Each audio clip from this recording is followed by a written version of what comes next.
ఈరోజు అయితే నేను స్వీట్తో మేము ముందుకు వస్తాను ఫ్రెండ్స్. గోధుమ రవ్వతో స్వీట్ చేస్తున్నాను.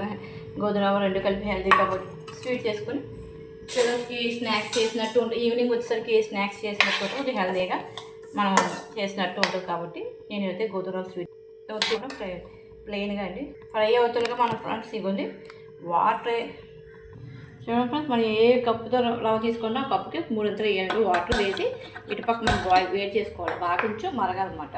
చూడండి ఫ్రెండ్స్, వాటర్ మనం లోగా వేసుకోవాలి. కొన్ని కాబట్టి కింద పెట్టుకొని అది కింద తీసుకుని పెట్టేసి వేడి వాటర్ వేసేసుకుంటే ఉడికేస్తాం. మన రవ్వ ఉడుకుతుంది, ప్లస్ వాటర్ కూడా ఇంకాలి.